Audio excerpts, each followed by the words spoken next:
அதாவது இப்போ டைம் என்னன்னா 12 மணி ஆகுது. இந்நேரத்துக்கு பிரியாணி சாப்பிட்ணுன்னு சொல்லி கூப்பிட்டு ராவடி பண்ணிட்டான். சரி என்னதான் பண்ணுறது, நான் டயட்டில் இருக்கேன்டா அப்புறம் சாப்பிட்லான்னா கேட்கவே இல்லை, போயே ஆகணுன்ட்டான். என்ன பண்ணுறது, போகலாமா இல்லை வேணாமான்னு யோசிச்சுக்கிட்டே இருக்கேன். அதாவது ஃப்ரெண்ட்ஸ், நம்ம நம்ம டயட்டோ என்ன வேணால் இருக்கலாம், நமக்கு இந்த நேரத்தில் என்ன தேவைப்படுது? பிரியாணி. அதுதானே முக்கியம். அது உனக்கு தேவைப்படுது. ம் நம்ம நேர்களுக்கு தேவைப்படுற மாதிரி தான். ஏய், என்னை வச்சு ஒன்றும் காமெடி கிமெடி பண்ணலையே. நம்ம சப்ஸ்கிரைபர் நினச்சி பாருங்க, என்னதான் காலையில் மத்தியானம் வெயிலில் பிரியாணி சாப்பிட்டாலும் நைட்டு சாப்பிட்ற மாதிரி ஒரு ஃபீல் வருமா? ஆளை பார்த்தா டம்மி பீஸா இருக்க, பயங்கரமான ஆளா இருக்கேடா. கம்முன்னு ஒரு ஜூஸ் குடிச்சிட்டு வீட்டுக்கு போயிடலாமா?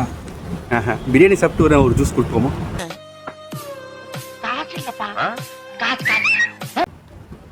சரி போவோம். நமக்கு ஃபஸ்ட்டு பிரியாணி தான் முக்கியம், அதுக்கப்புறம் தான் ஜூஸ். முடிவு பண்ணிட்டேன், அப்புறம் என்ன, போய் தான் ஆகணும். சரி போவோம், வாங்க போகலாம். அப்படி நாங்கள் வந்த இடம் தான் சேலம் விஎஸ் பிரியாணி. இங்கே வந்து பார்த்தா இவ்வளோ கூட்டம் இருக்குது. இதில் எப்படா சாப்பிட்றதுன்னு யோசிச்சுக்கிட்டே பில்லை போட்டு வந்து அண்ணன் பார்சல் பண்ணுறதை வச்சு பார்த்துக்கிட்டே இருந்தோம். சரின்னு சொல்லி பில்லை கொடுத்துட்டு லைனில் நிற்க ஆரம்பிச்சிட்டோம். அங்கே பார்த்தா எக்கச்சக்க பார்சல் வெளியே போகுது. ஸோ பிரியாணி வந்து 140.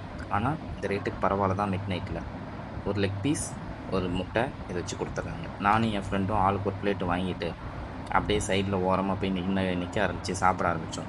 சாப்பிட்டோம், டேஸ்ட் நல்லா இருக்குது. எப்பயாவது போய் ட்ரை